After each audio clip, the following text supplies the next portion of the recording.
हुआ यह है कि कुछ इलाके में 75% शांति दूत हो गए, तो उनके कुछ लोगों ने जाकर स्कूल में आग्रह किया, ज़िद की, दबाव डाला कि आप हमारी प्रार्थना को इस्तेमाल करें। जो एक सामान्य प्रार्थनाएं होती हैं, देवी से प्रार्थना, प्रभु से प्रार्थना कि हमको ज्ञान दे, हमें शक्ति दे, हमें वैभव दे, यश दे, ऐश्वर्य दे, उसकी जगह उन्होंने कुछ तू रहीम है, तू करीम है, तू अलील है, तू जलील है, तू अमीन है, तू कमीन है, तू अनाम है, तू हराम है टाइप की कुछ बातें पेलने की कोशिश की। हंगामा हुआ।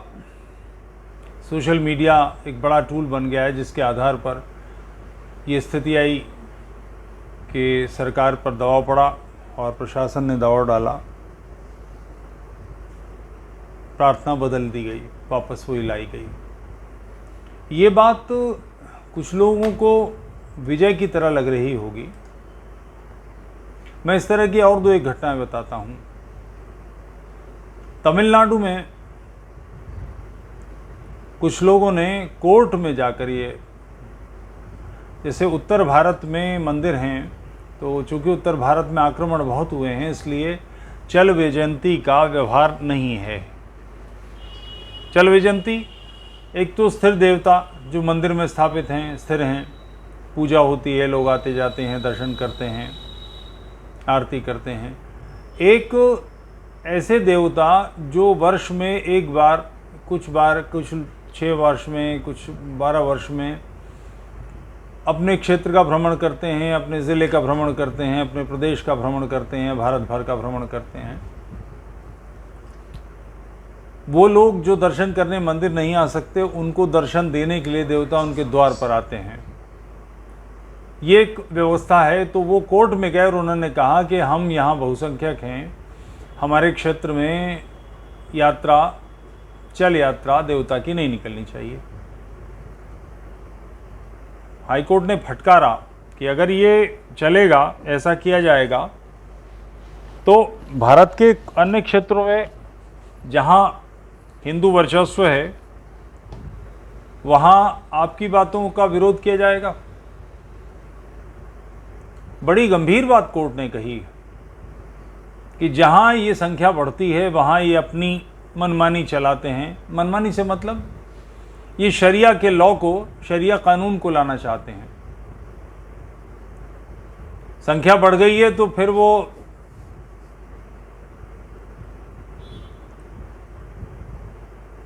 तू शक्ति हमें दे, दया निधे, ये नहीं चलेगा। वहाँ तू अमीन है, तू कमीन है, तू अनाम है, तू हराम है, इस किस्म की बेहुदा बातें लाई जाएंगी। चल वैजयंती नहीं निकलने देंगे। मस्जिद के सामने यात्रा नहीं निकलेगी, पथराव होगा। अभी होके चुका है, मध्य प्रदेश में कई घटनाएं हुई हैं। सारे भारत में ये होता है, बंगाल में ये लगभग सामान्य चीज़ है। ये व्यवहार किस कारण है, इसको सोचे बगैर, उसको रोके बगैर, उसको बदले बगैर अगर आप समझते हैं कि आप जीत गए तो आप गलत हैं। ये सामान्य चीज़ दिखाई दे रही है कि उन्होंने विरोध किया और आप गए, प्रशासन पर दबाव डाला, कोर्ट पे दबाव पड़ा, कोर्ट ने रद्द कर दिया। नहीं, वो चिंतन जो इस कार्य को प्रेरित कर रहा है, दबाव दे रहा है, ये अलग बात है कि उसे दबोच लिया गया, मगर इनकी आबादी अभी आंशिक रूप से, टोटल शांति दूतों की आबादी 16-17% है सारे देश में, यानी 20-22 करोड़ हैं।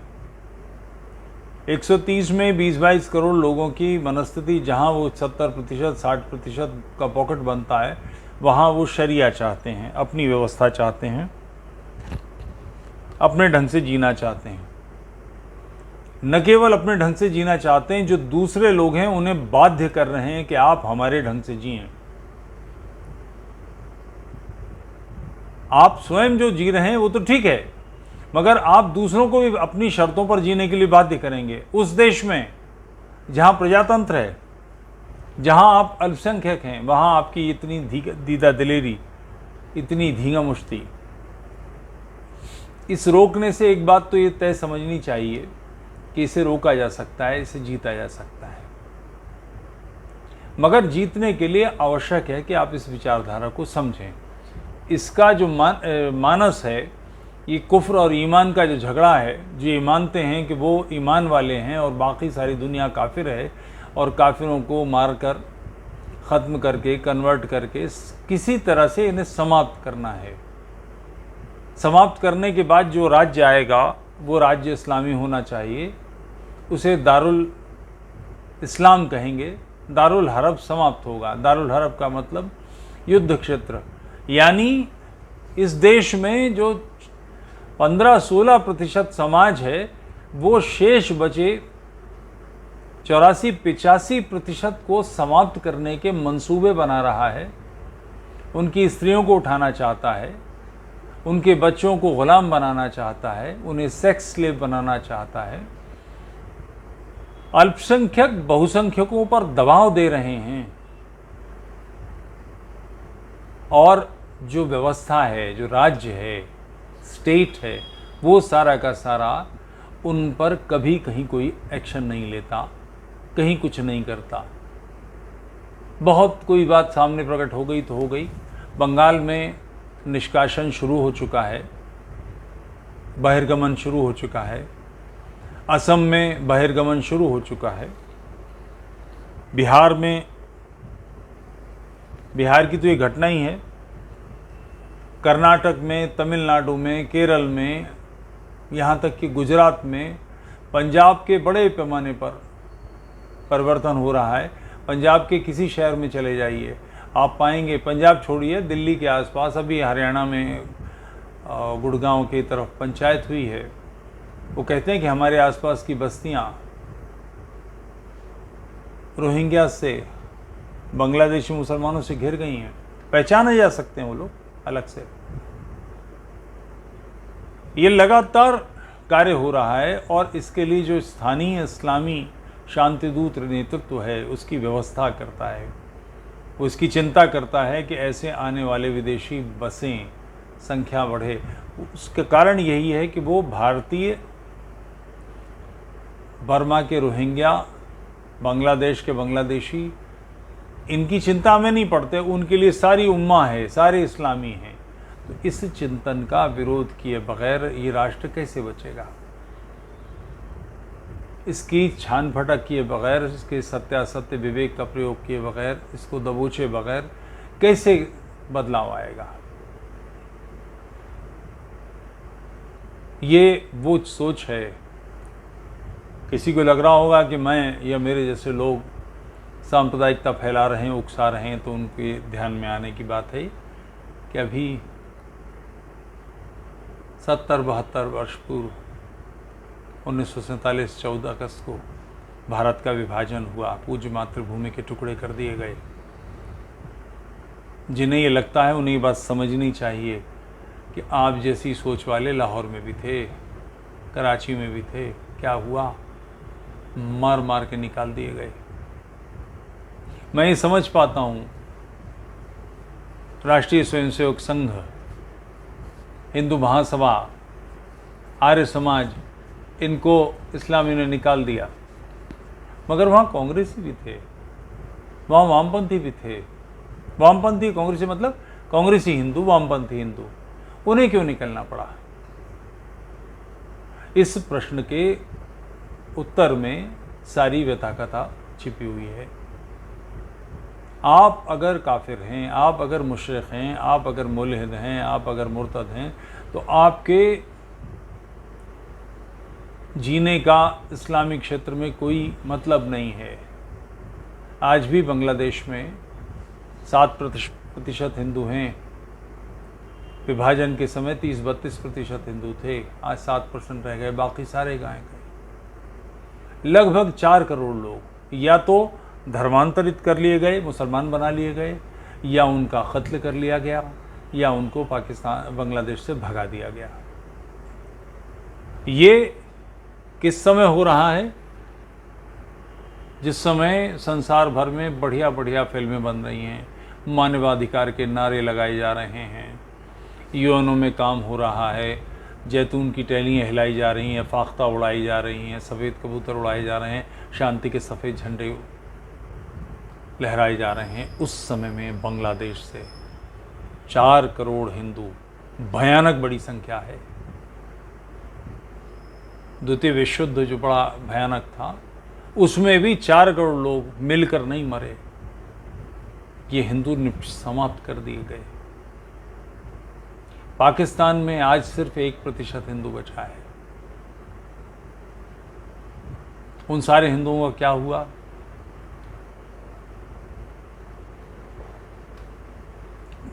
नानकाना साहब के ग्रंथी, सिख ग्रंथी की 14 वर्ष की बेटी उठा ली गई 5-7 दिन बाद, और उस पर यह रखा कि उसने इस्लाम कबूल कर लिया है।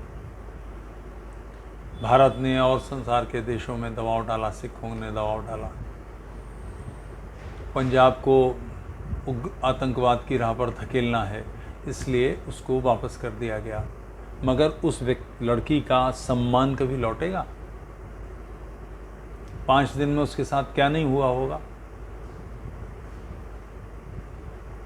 जिस लड़की ने इस आतंक के चेहरे को देखा है, वो कभी सर उठा के जी पाएगी? मगर ये एक घटना थोड़ी है।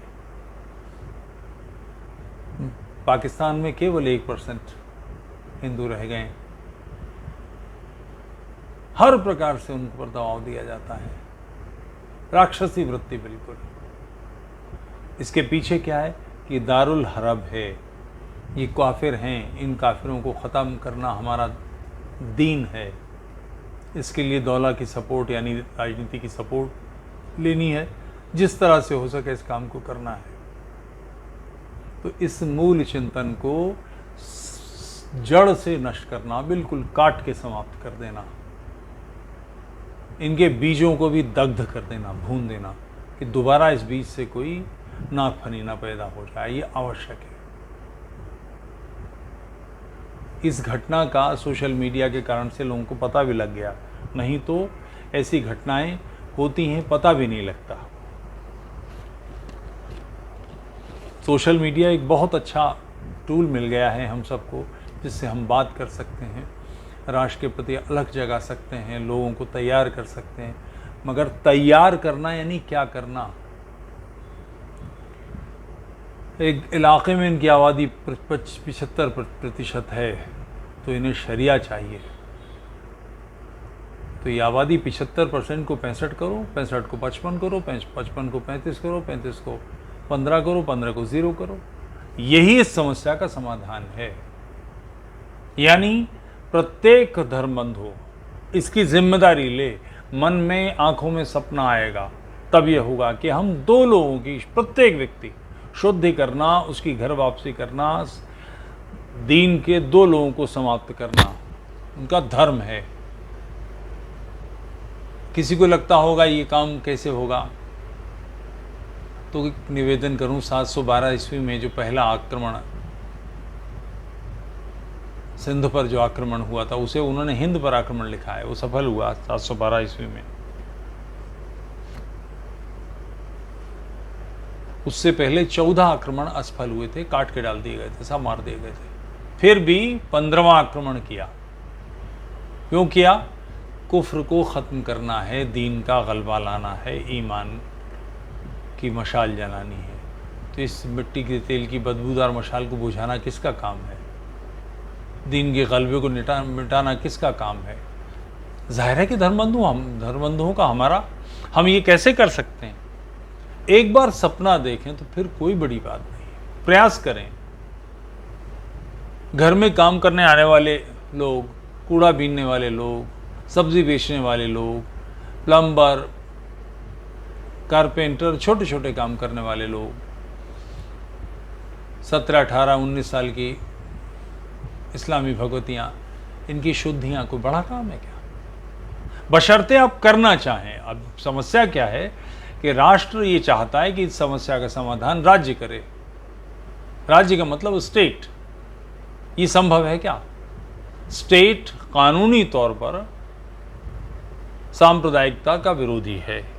हम बेसिकली सांप्रदाय को प्रबल करने की बात सोच रहे हैं। वो तो आपकी मदद नहीं करेगा। आपसे सहानुभूति हो सकती है उसकी, मगर करना आप ही को पड़ेगा। ये हमारा ही काम है। दो लोगों की शुद्धि और दूसरे आबादी कम करना, यानी टकराव की तरफ बढ़ना। क्या दिक्कत? हम जो गीता के मानने वाले हैं, जो हम पुनर्जन्म में विश्वास करते हैं, वो मरने से डरते हैं, मारने से डरते हैं। क्या होगा?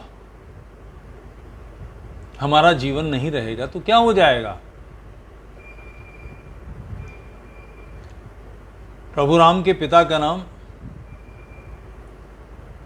सम्राट, चक्रवर्ती सम्राट दशरथ। दशरथ के पिता का नाम सोचिएगा। जब राम जैसे लोगों के दादा का नाम नहीं रहा तो मैं नहीं रहा, आप नहीं रहे, इससे क्या अंतर पड़ने वाला है?